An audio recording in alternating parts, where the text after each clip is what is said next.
Seigneur. Je vous salue au nom de notre Seigneur Jésus-Christ. Et c'est avec joie que je vous retrouve encore aujourd'hui autour de la parole de Dieu. Mais premièrement, confions ce moment au Seigneur. Seigneur Saint-Esprit, je prie que grâce à cet enseignement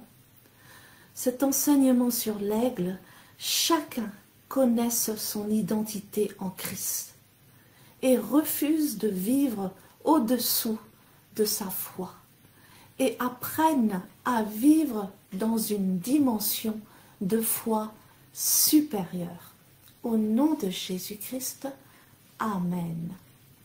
L'enseignement que nous diffusons aujourd'hui s'appelle l'aigle numéro 1 et c'est un enseignement que le pasteur Jean-Claude a donné lors d'un séminaire en 2012, un séminaire organisé par la foi victorieuse à Fontenay-aux-Roses dans la région parisienne. Le séminaire était en 2 jours et le premier jour, le pasteur a posé la fondation de son enseignement et le deuxième jour, il a développé les principes de la foi. Le séminaire était basé sur Ésaïe 40 à son verset 31. Mais ceux qui se confient en l'Éternel renouvellent leur force. Ils prennent le vol comme les aigles, ils courent et ne se lassent point, ils marchent et ne se fatiguent point. Le but de ce séminaire, nous dit le pasteur Jean-Claude, est premièrement de nous faire changer de mentalité. Nous sommes des aigles, nous dit-il, mais nous ne le savons pas et nous nous comportons comme si nous étions des poulets. Nous faisons des choses terre à terre, des choses naturelles, alors que nous appartenons à une autre dimension supérieure. L'aigle est le symbole de l'évangile de Jean. Et dans cet évangile, l'apôtre Jean nous présente Jésus comme le Fils de Dieu. Il nous présente Jésus dans sa divinité. L'aigle est le symbole de la divinité.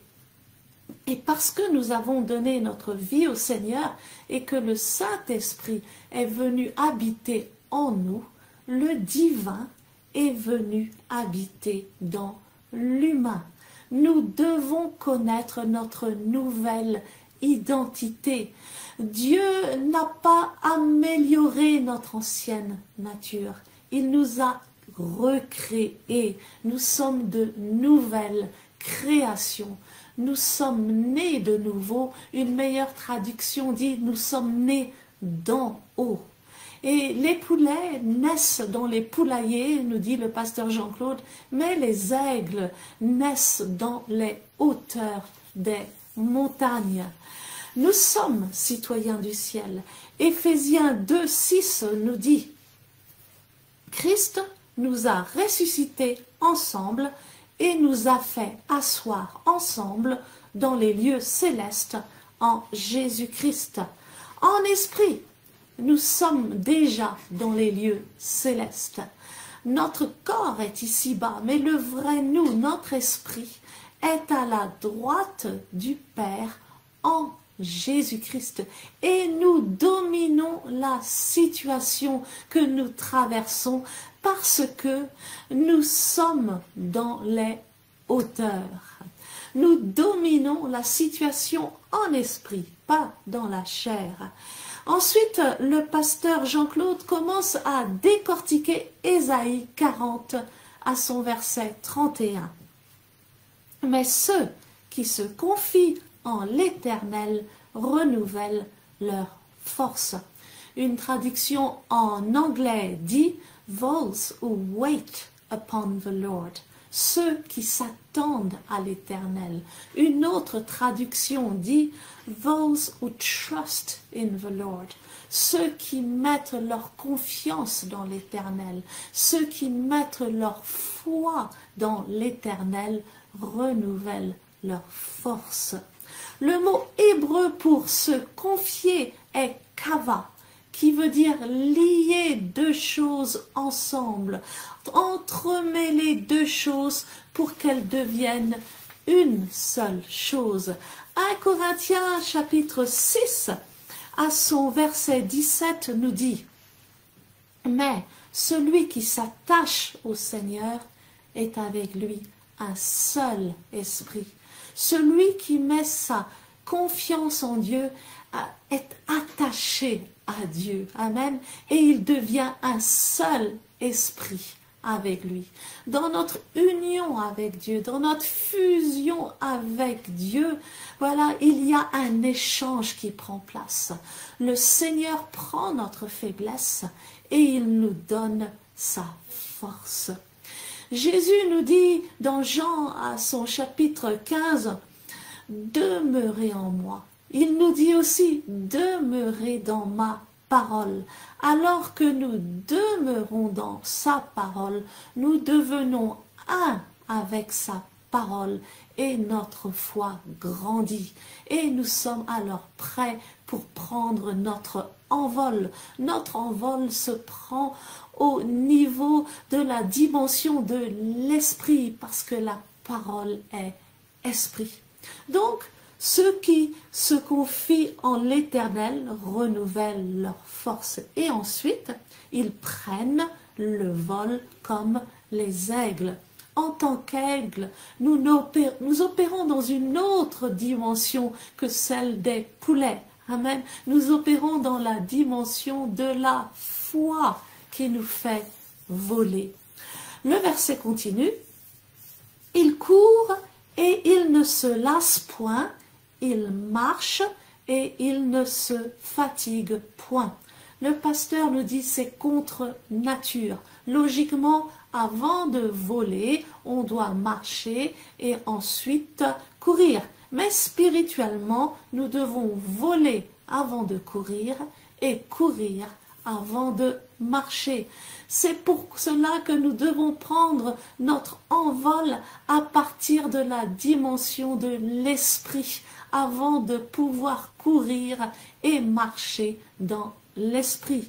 Et la dimension de l'esprit donc parle de se confier à l'Éternel, de demeurer dans sa présence, de demeurer dans sa parole. Et souvent, nous chancelons et nous nous fatiguons parce que nous n'avons pas pris le temps de demeurer dans sa présence et de demeurer dans sa parole. Nous n'avons pas appris à rentrer dans le repos, dans son repos.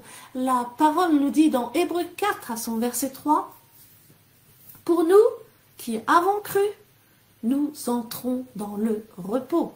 Pour nous qui avons cru, nous rentrons dans le repos. » Ceux qui croient, ceux qui ont la foi, rentrent dans le repos. Il est essentiel de rentrer dans le repos de la foi. Le repos, c'est apprendre à se confier à l'Éternel, c'est apprendre à demeurer dans sa présence, apprendre à demeurer dans sa parole, et c'est ainsi que nous allons recevoir la foi.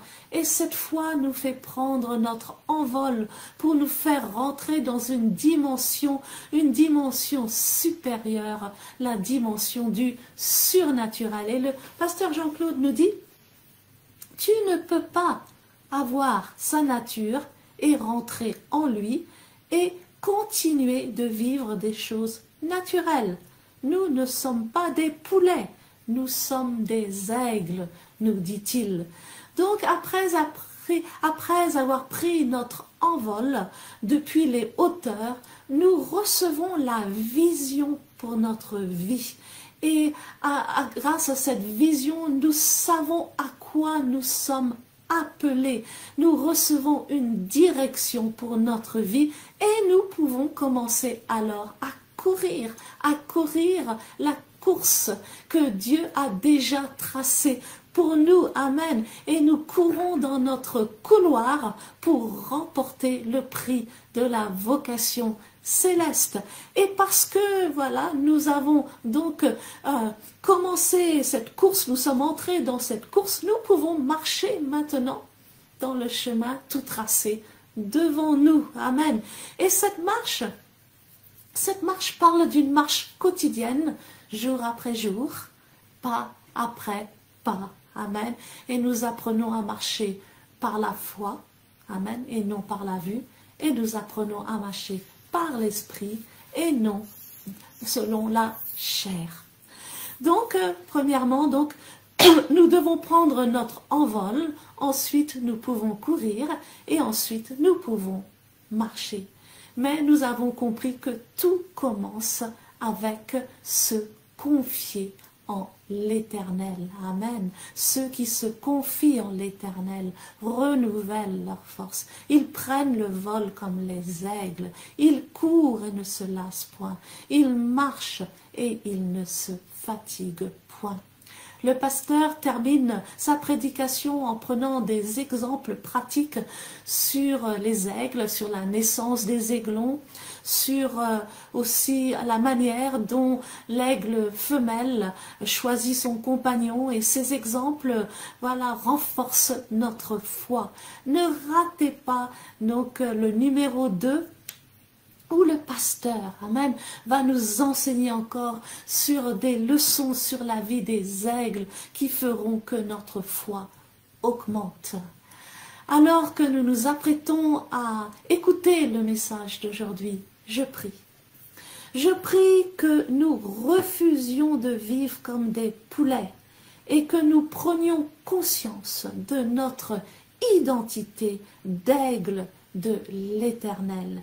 Je prie que nous renversions l'ordre naturel des choses et que nous commencions à voler avant de courir et courir avant de marcher au nom de Jésus-Christ.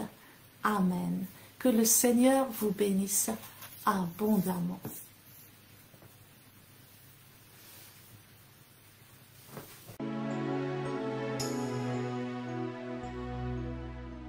Isaïe 40, 31 qui dit ceci: mais ceux qui se confient en l'Éternel renouvellent leur force. Ils prennent leur vol comme les aigles. Ils courent et ne se lassent point. Ils marchent et ne se fatiguent point. Vous savez, nous devons faire un effort. L'effort que nous devons faire, nous devons tout faire. Faire en sorte que la parole que nous prêchons, la parole dans laquelle nous croyons, que cette parole devienne une réalité dans notre vie. Je n'arrêterai pas toujours aussi longtemps que je prêcherai de dire, faites attention. Ne faites pas de la parole une chose à laquelle on s'habitue. Amen. On s'habitue à quelque chose, ça n'a plus de valeur, ça n'a plus de poids. Non. La parole doit s'accomplir dans ta vie. Et la parole va s'accomplir dans ta vie au nom de Jésus. Parce que la parole, Jésus a dit, mes paroles sont esprit et vie. Donc là où la parole est prêchée, c'est pour ça que j'aime bien, nous avons le message sur les ossements desséchés. Ézéchiel 37, Dieu dit prophétise. Et quand il a commencé à parler la parole, les ossements ont commencé à voir la chair venir. D'abord commencer à se retrouver entre eux. La chair est venue, l'Esprit de Dieu est venu et ils sont devenus une armée puissante. Pourquoi? À cause de la parole. Alléluia. La parole change les choses. Pourquoi je dis toutes ces choses? Parce que je trouve en tant que chrétien que nous ne vivons pas la vie que Dieu a choisie ou prévue pour nous. Nous vivons en dessous de notre foi en tant que chrétiens. Nous laissons le diable voler notre foi. Comment le diable vole notre foi? Nous sommes dans une société où on nous catalogue facilement. On nous donne des labels. On arrive à te faire croire que tu es quelqu'un que tu n'es pas. Alléluia. Il y a des gens ici, Dieu a envie de vous dire, qu'est-ce que tu fais là où tu es? Qui t'a mis là où tu es? Je ne t'ai jamais mis là où tu es. Alléluia. Qu'est-ce que tu fais? Dis à ton voisin, qu'est-ce que tu fais là?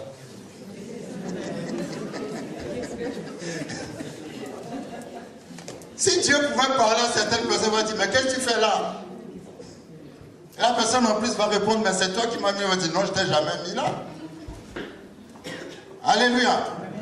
Fais attention à la place où tu es. Moi, je prêche un message. J'aime les messages que je prêche. Je prêche pour que les gens, pour qu'il y ait un changement d'abord dans la mentalité. Amen. Parce que quand Jean-Baptiste a commencé à prêcher, il a dit, repentez-vous. Quand Jésus a commencé, il a dit, repentez-vous. Quand Pierre a prêché la première fois, il a dit, repentez-vous. Pourquoi? Parce que ça commence par la mentalité. Repentez-vous, ça veut dire changer de mentalité, changer de direction. Si quelqu'un ne change pas de mentalité, il ne peut pas expérimenter ce que Dieu a réservé pour lui. Alléluia. Il y avait quelqu'un qui a un ami fermier à qui il est parti rendre visite. Et quand il est parti lui rendre visite, il a trouvé que son ami fermier avait un poulailler. Donc parmi la volaille, il était étonné de voir au milieu des poulets un aiglon. Et il a dit ce que Dieu est en train de dire en pensant à quelqu'un. Qu'est-ce que tu fais là? Vous êtes trop sérieux, riez un peu. Alléluia.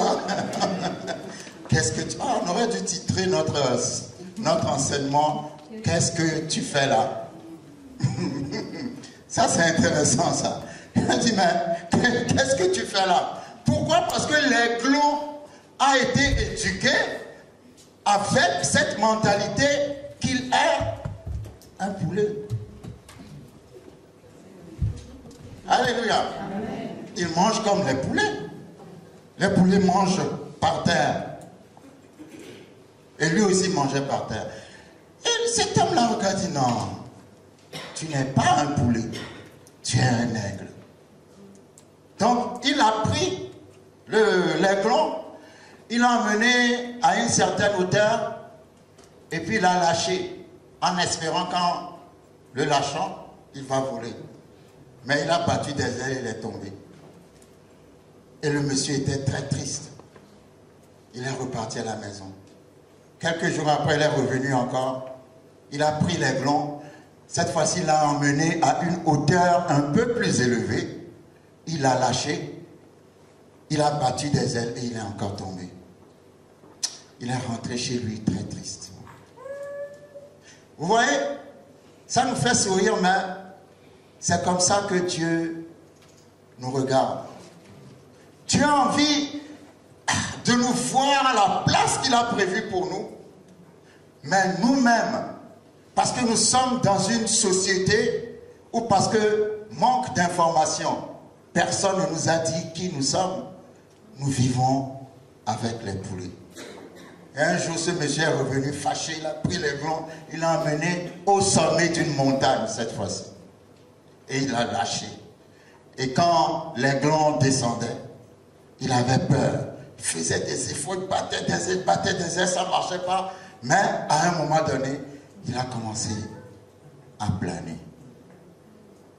Et l'histoire se finit comme ça. L'aigle a disparu dans les airs. On ne l'a plus jamais retrouvé dans le poulailler. Parce que si tu sais qui tu es, tu ne reviendras jamais où tu es. Ah! Je vais répéter. Si tu sais qui tu es, tu ne reviendras jamais où tu es. Ah, je vais le dire encore. Si tu sais qui tu es, tu ne reviendras jamais où tu es. Amen. Tu es là où tu es parce que tu ne sais pas qui tu es. Et moi, j'ai la foi que demain, à la fin de notre enseignement, tu ne retourneras plus où tu es. Dans le nom de Jésus. Amen. Alléluia. Donc, Dieu veut que nous puissions comprendre que nous pouvons faire plus. S'il y a quelque chose que je déteste dans ma vie, c'est la frustration. Je n'aime pas la frustration. La frustration, c'est quand tu sais que quand tu as un besoin légitime, mais tu n'arrives pas à accomplir ce besoin et tu es frustré. Quand tu sais que cette chose, c'est pour toi, c'est ton droit, mais tu n'arrives pas à l'avoir, ça c'est la frustration. Et Dieu n'est pas un Dieu de frustration. Jérémie 29, 11, je connais les projets que j'ai formés pour toi. Pour le projet de paix et non de malheur, pour te donner de l'avenir et de l'espérance. Pas pour que tu vives dans la frustration. Alléluia. Amen. Mon souhait le plus fort, c'est que au travers de cet enseignement, si tu es quelqu'un de frustré, que la frustration disparaisse de ta vie, afin que tu t'épanouisses comme un aigle. Amen. Dans le nom de Jésus. Amen. Vous savez, quand vous lisez Ézéchiel chapitre 1, et puis Apocalypse chapitre 4, vous verrez que le prophète Ézéchiel a eu une vision où il a vu le trône de Dieu. Il a vu la gloire de Dieu. Et je vais prendre Apocalypse chapitre 4, c'est pratiquement la même chose que dans Ézéchiel chapitre 1. Apocalypse chapitre 4 et 5. Du trône sortent des éclairs, des voix, il s'agit du trône de Dieu, et des coups de tonnerre. Devant le trône brûlent 7 lampes ardentes qui sont les 7 esprits de Dieu. Il y a encore devant le trône comme une mer de verre semblable à du cristal. Au milieu du trône et autour du trône, il y a 4 êtres vivants remplis Dieu devant et derrière. Le premier être vivant est semblable à un lion. Le second être vivant est semblable à un veau. Le troisième être vivant a la face d'un homme. Et le quatrième être vivant est semblable à un aigle qui vole. Amen. Alors, ces 4 images que Ézéchiel a vues dans Ézéchiel chapitre 1 correspondent aux 4 évangiles. Amen. Parce que l'évangile de Matthieu présente Jésus comme un lion, le roi des rois, le seigneur des seigneurs. Et c'est pour ça d'ailleurs que l'évangile de Matthieu commence avec la généalogie. Parce que quand on parle en termes royaux, on parle toujours de généalogie. Amen. Donc le lion, c'est Matthieu, l'évangile de Matthieu. Ensuite, l'évangile de Marc nous présente Jésus comme le bœuf ou le veau. Le bœuf ou le veau, surtout le bœuf, c'est un animal qui travaille beaucoup. Amen. C'est un animal qui travaille. Nous voyons là Jésus comme le serviteur. Celui qui n'est pas seulement le serviteur de Dieu, mais ton serviteur aussi, c'est-à-dire le serviteur des hommes. Amen. Ça, c'est l'image du bœuf ou du veau. Ensuite, nous voyons que Luc présente Jésus comme le Fils de l'homme. L'homme. Nous voyons là Jésus comme un leader, un compagnon, un ami fidèle, un homme comme toi et moi, qui a de l'amour, qui marche, qui a des sentiments, hein, comme un homme. Et enfin, nous avons l'évangile de Jean. Et Jean, son évangile, c'est l'image de l'aigle. Parce que Jean présente Jésus comme Dieu. Alléluia. Et l'aigle est le symbole de la divinité. Amen. Donc, au travers des 4 évangiles, nous voyons la révélation de la gloire du trône de Dieu que Dieu a bien voulu montrer à son prophète Ézéchiel. Et chaque animal qu'il a vu correspond aux 4 évangiles. Et toutes ces faces, toutes ces images sont symboliques de notre Seigneur Jésus-Christ. Ensuite, le livre d'Ésaïe, puisque notre source, c'est autour d'Ésaïe chapitre 40, verset 31. Ésaïe lui-même est un prophète extraordinaire parce qu'il a écrit 66 chapitres. Amen. Et Ésaïe, à lui tout seul, constitue toute la Bible. Parce que la Bible elle-même est composée de 66 livres. Et sur les 66 livres, vous avez l'Ancien Testament et le Nouveau Testament.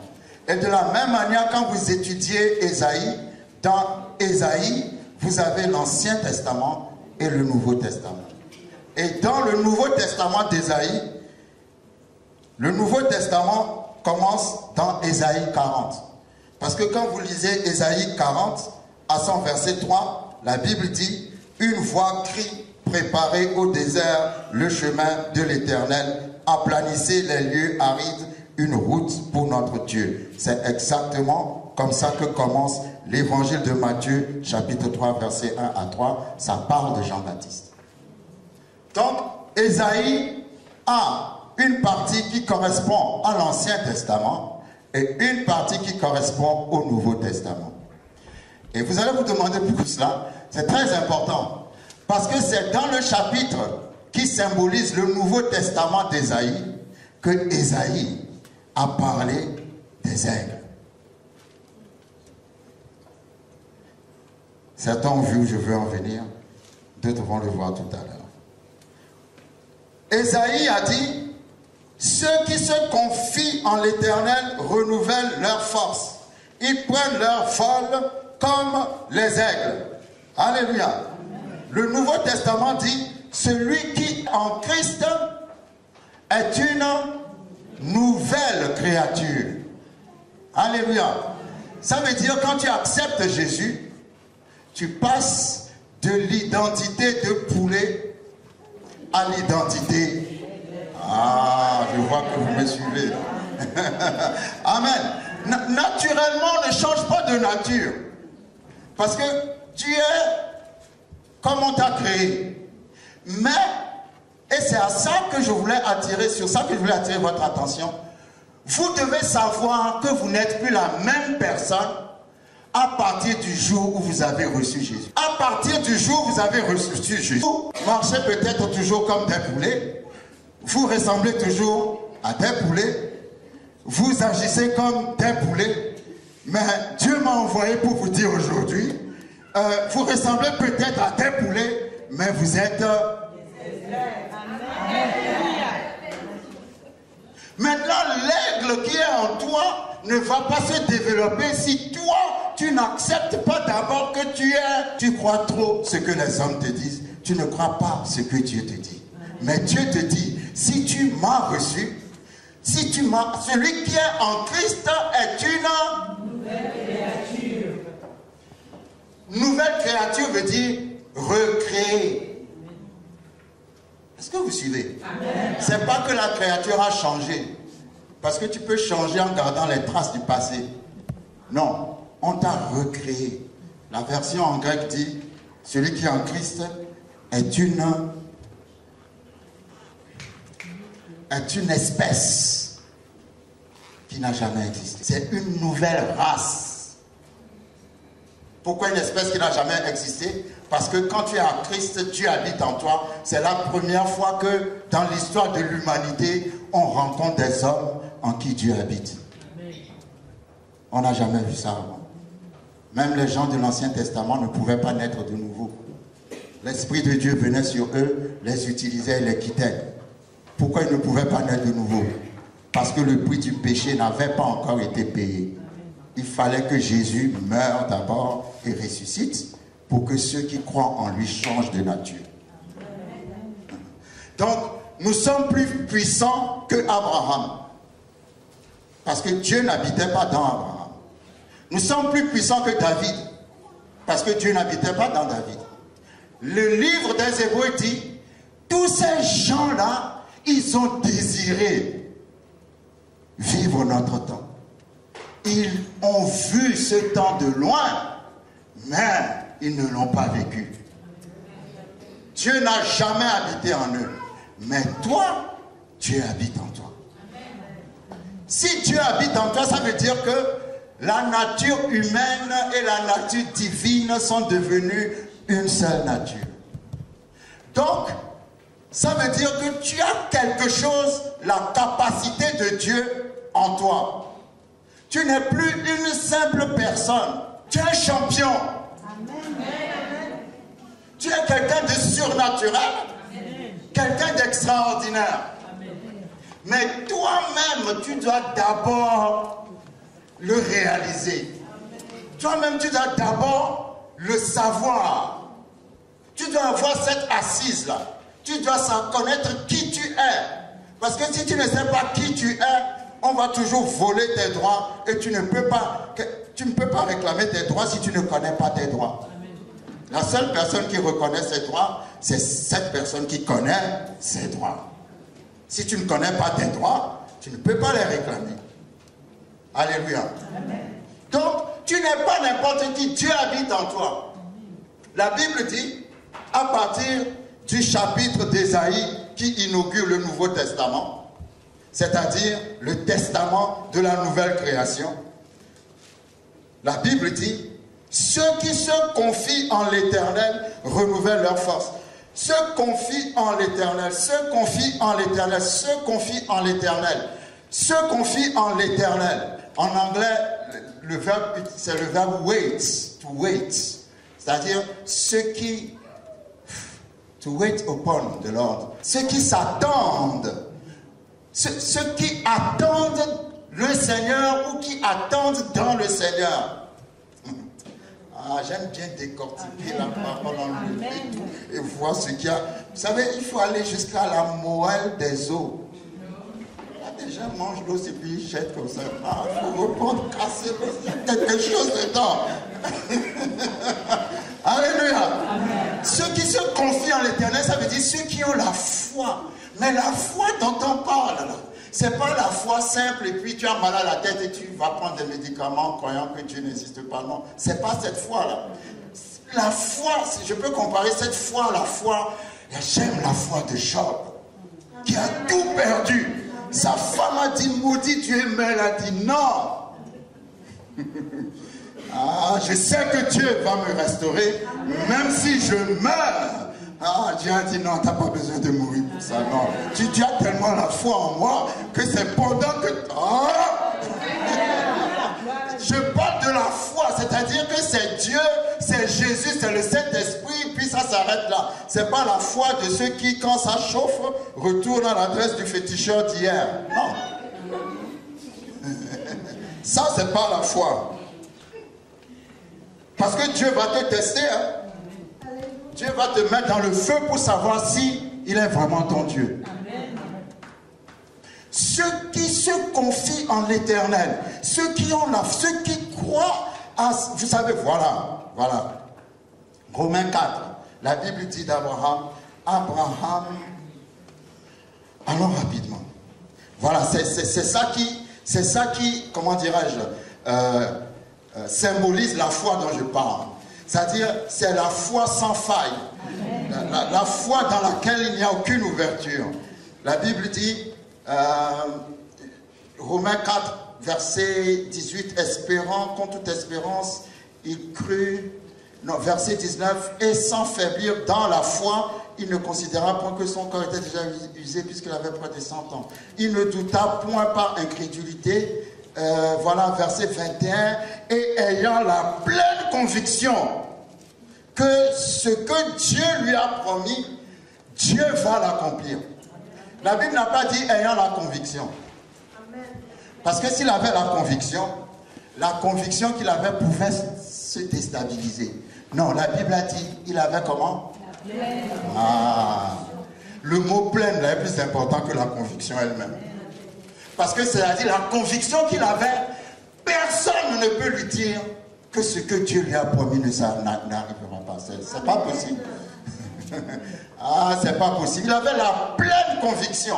C'est ça, je parle de la foi par rapport à être pleinement convaincu que Dieu est vivant, que Dieu est avec toi, que Dieu fera ce qu'il a promis dans sa parole. Ceux qui se confient en l'éternel, c'est ceux qui mettent leur cœur, voilà, dans l'éternel, dans la parole de Dieu. Et le verbe wait, comme je dis en hébreu, est traduit par un mot, le mot kava. Le mot kava signifie, je crois que le Saint-Esprit va m'aider à pouvoir bien traduire le mot kava, qui correspond à se confie en l'éternel. C'est-à-dire, il s'agit de lier deux choses ensemble, mais c'est les lier en les entremêlant. Vous voyez l'image? C'est comme si je prenais deux brindilles et puis je les entremêle, je les noue entre elles. Vous voyez? Vous prenez deux choses et puis vous les nouez. Vous voyez ce que je veux dire? Vous les entremêlez. Hein? Croire en l'éternel en hébreu signifie lier ensemble en entremêlant les deux choses. Ça veut dire, celui qui croit en l'éternel, ça veut dire celui qui se lie à l'éternel. C'est-à-dire la foi que tu as en Dieu fait que toi et Dieu, vous êtes attachés. Ah, j'aime ça. Ça veut dire, quand tu dis je crois en Dieu, spirituellement, dès que tu dis je crois en Dieu, Dieu est avec toi. Amen. Tu ne le vois pas, tu ne le sens pas, la situation ne change pas, mais Dieu est avec toi. Est-ce que vous me suivez? C'est comme quelqu'un, nous connaissons toute cette histoire, quelqu'un qui avait l'habitude de marcher avec Dieu. Et il pouvait voir les traces de Dieu dans le sable.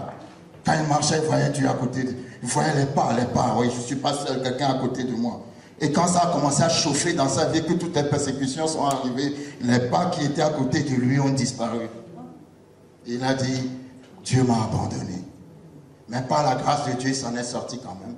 Et après, il a commencé à dire à Dieu, comment se fait-il que quand ça chauffait pour moi, tu m'as laissé tomber? Et Dieu a dit, je ne t'ai pas laissé tomber parce que les pas que tu voyais, ce n'étaient pas tes pas, c'était mes pas, car je te portais dans mes bras. Ah, dis à ton voisin qui a dit que tu es parti. Dieu n'est pas parti. Dieu dit, je ne suis pas parti, je te porte dans mes bras. C'est un témoignage que tu sois encore vivant malgré tout ce qui t'arrive. C'est un témoignage que tu vives encore malgré ce qui t'arrive. C'est un témoignage, tu marches, tu vis encore, tu dors, tu rêves. C'est un témoignage. Parce que je te porte dans mes bras.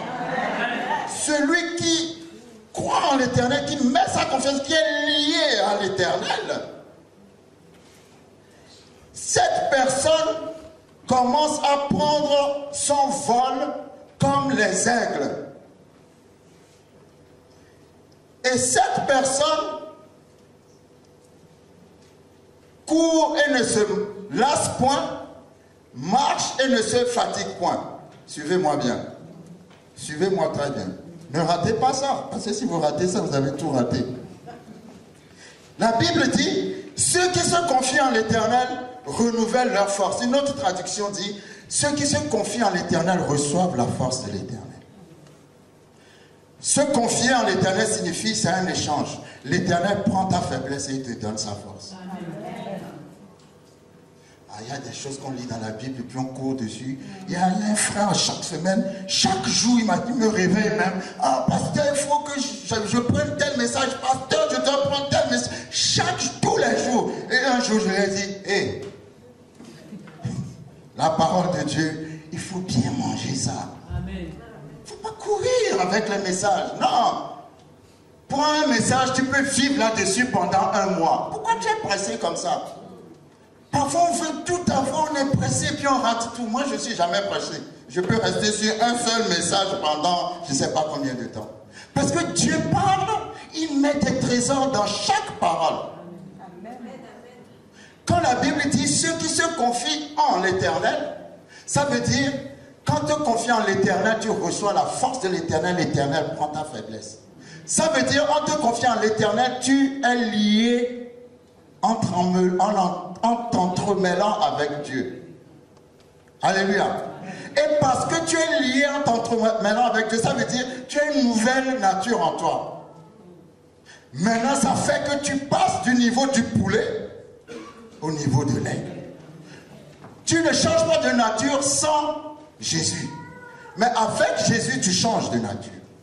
Et maintenant, le passage dit que cette personne prend son vol comme l'aigle, il court, il ne se lasse point, il marche et ne se fatigue point.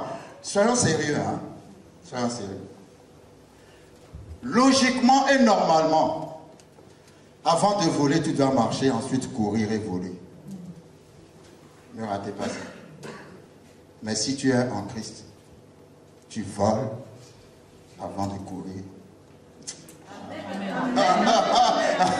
Dis à ton voisin, c'est contre nature. Vous trouvez ça naturel? Oh, vous êtes trop calme là.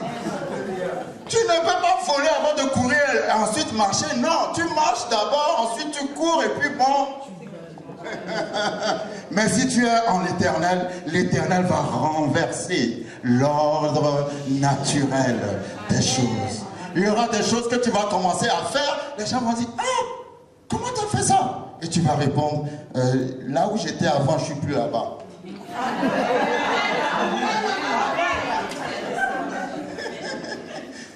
Alléluia.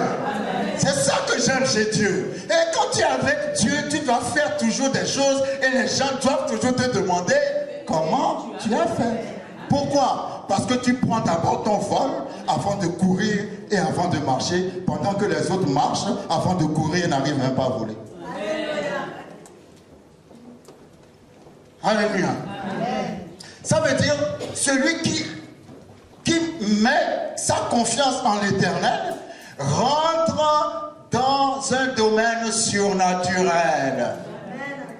Tu ne peux pas être en lui, avec lui, avoir sa nature et continuer à vivre des choses naturelles. Non. Dès que tu as Jésus, dès que tu es né de nouveau, dès que la nature divine s'est mélangée à ta nature humaine, il y a des choses qui t'arrivaient avant qui ne doivent plus t'arriver maintenant. Amen. Moi, c'est comme ça que je comprends l'évangile. Hein. Pour moi, c'est comme ça l'évangile. Et tu dois te dire, à partir d'aujourd'hui, dis à ton voisin, à partir d'aujourd'hui, je ne serai plus un poulet. À partir d'aujourd'hui, je deviens un aigle. Je vole avant de courir et je cours avant de marcher. Ça veut dire, là où on chasse les gens disant il n'y a pas de boulot, quand toi tu vas arriver, on va te dire il y a du boulot. Tout ce qui arrive aux autres, de mauvais, c'est le contraire qui va t'arriver. Parce que tu vas renverser l'ordre naturel des choses. Vous savez, on peut mettre 3 jours à prêcher juste sur mettre sa confiance en l'Éternel. Parce que c'est quelque chose, c'est pour ça que je dis toujours aux gens, ne lisez pas la Bible comme un roman. La Bible n'est pas un roman. Chaque mot. Tu peux même prêcher sur les virgules et les points-virgules. Vous ne me croyez pas? Un jour, on va essayer ça. On va prêcher sur les virgules, les points-virgules, les points. Vous expliquer pourquoi l'Esprit a mis une virgule ici, un point-virgule là et un point ici. Dans la Bible, il n'y a rien qui est là par hasard. Tout est là pour une raison. Le pasteur va prêcher sur les virgules.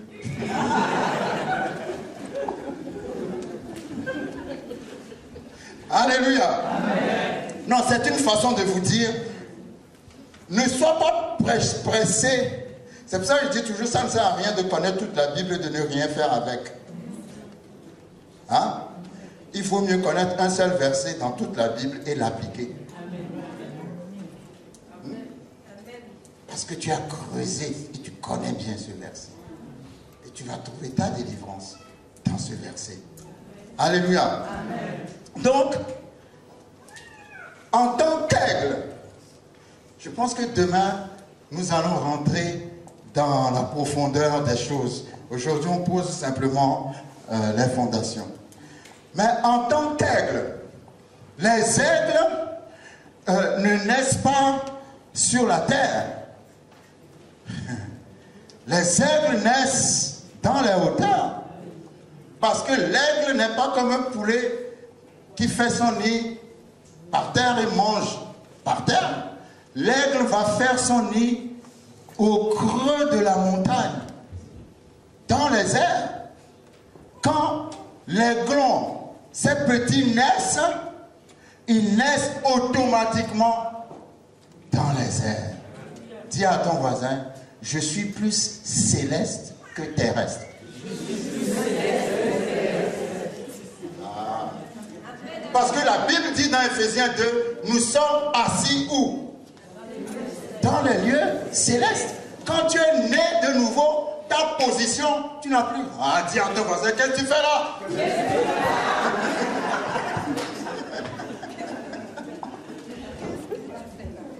Ah, Seigneur. Qu'est-ce que tu fais là? L'aigle n'a rien à voir avec la terre. Quand ces petits naissent en haut. C'est-à-dire que la première chose qu'ils voient, certaines recherches disent que les aiglons naissent la bouche ouverte et en fixant le soleil. Ah, je vois que le frère est d'accord avec moi. Ah, lui, il a déjà dépassé l'état de poulet. Hein. Que Dieu bénisse les frères. C'est un aigle. Alléluia. Et l'aigle est le seul oiseau qui peut regarder le soleil. Vous savez, il y a un oiseau qui est comme l'aigle. Comme le diable aime imiter souvent Dieu, on l'appelle le condor. Quand l'aigle vole, le condor suit l'aigle. Et arrivé à un niveau, l'aigle lève la tête, regarde le soleil et va plus haut encore. Mais le condor ne peut pas regarder le soleil, il est obligé de descendre. Le diable est obligé de... Nous allons voir que le soleil, quelle est l'image du soleil dans la parole de Dieu? Les aiglons naissent en regardant le soleil. Alléluia. Dans les hauteurs. Et je vais vous dire quelque chose, on va clôturer, on va prier, demain on va continuer. Est-ce que vous avez reçu un peu quand même aujourd'hui? Pas beaucoup, juste un peu. Pour ceux qui sont venus en retard, c'est pas grave, vous allez vous rattraper. Amen. Amen. Que Dieu vous bénisse d'être venus. Amen.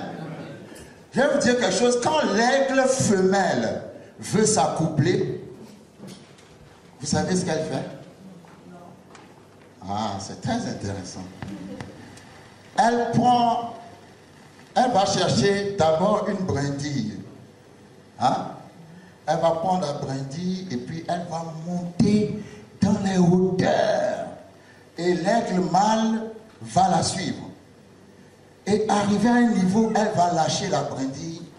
Et l'aigle mâle va descendre, rattraper la brindille avant que la brindille ne touche le sol. Alléluia. Ensuite, elle ira prendre quelque chose qui est un peu plus gros que la brindille. Elle va monter dans les airs. Le mâle va le suivre et puis elle va lâcher ça. Et le mâle va voler, rattraper ça avant que ça ne touche le sol. Et ça peut durer plus de 4 heures de temps. Alléluia. Quand je lisais ça, j'ai rigolé parce que je me suis dit, je vais demander à l'assemblée combien de sœurs lancent des brindilles avant de choisir le frère.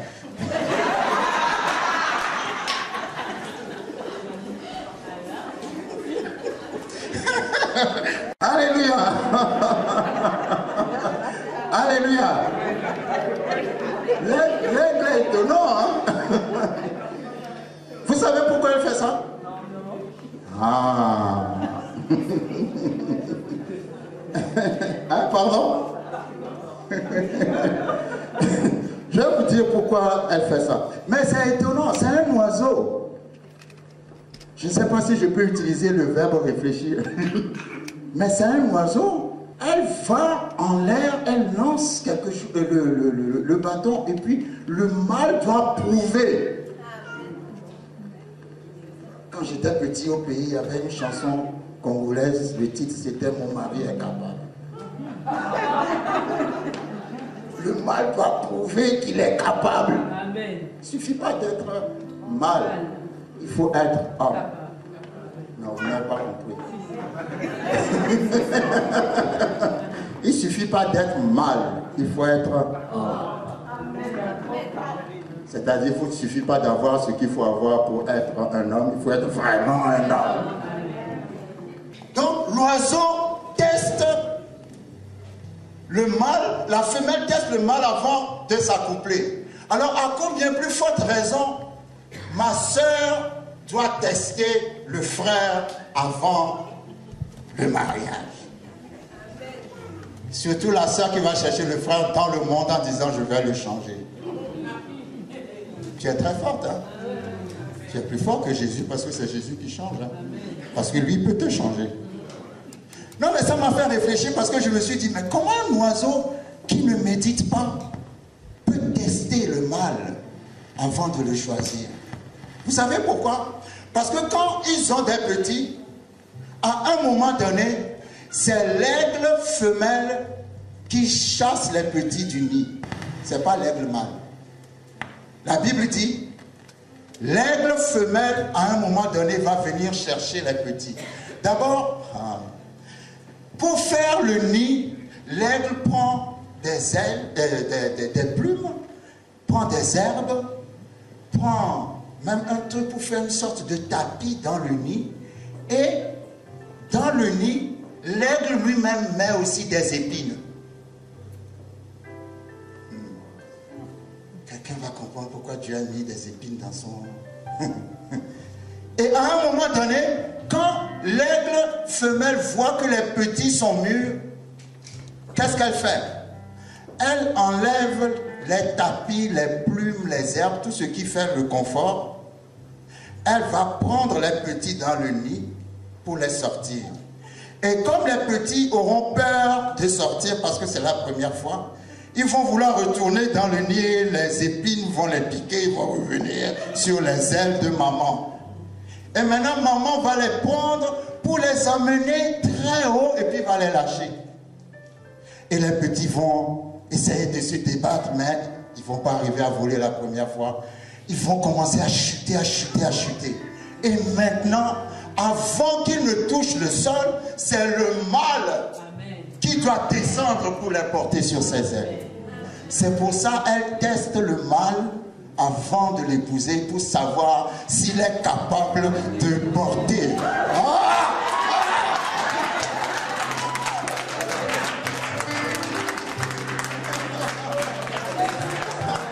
S'il est capable de porter les petits.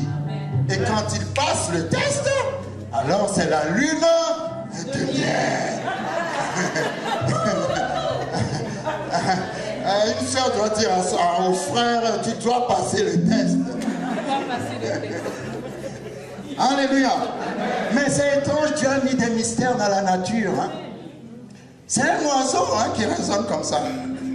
C'est même pas une personne. Alléluia. Donc ça veut dire quoi? Ça veut dire que Dieu, parce que Dieu, c'est Dieu l'aigle. Pendant que quelqu'un est en train de chuter maintenant, que tu crois que tu es tout seul, que tout le monde t'a abandonné, même que Dieu t'a abandonné, Dieu dit tu ne toucheras pas le sol, parce qu'au dernier moment, je viendrai te reprendre sur mes ailes. Parce que je suis le Dieu de la dernière minute. Vous savez, Job avait la révélation du Dieu de la dernière minute. C'est pour ça qu'il a dit, même si je meurs, Dieu va me justifier. C'est le Dieu de la dernière. Vous savez, Dieu souvent, j'aime le Dieu de la dernière minute. C'est au moment où tu crois que tout est fini. Tu crois que rien ne va plus changer. Que oui, Dieu a fait ceci, les hommes t'ont fait... Mais les chrétiens se plaignent beaucoup pendant que Dieu est en train de les tester comme l'aigle femelle teste l'aigle mâle. Parce qu'il y a des choses que Dieu ne va pas te donner si tu n'es pas mûr. Parce que si Dieu te les donne, tu vas abandonner Dieu. Tu vas aimer plus la bénédiction que la personne qui t'a béni. Mais Dieu veut que tu aimes plus la personne qui te bénit que la bénédiction. Donc il va te faire passer par des tests. Et tu auras l'impression comme l'aiglon, tu es en train de chuter. Mais dis à ton voisin, tu n'as pas encore touché le sol. Parce qu'avant de toucher le sol, Dieu viendra te chercher encore. On va s'arrêter là, Seigneur, merci, nous allons nous lever. Il n'y a pas d'espérance. Vous ne voyez pas comment la situation peut changer.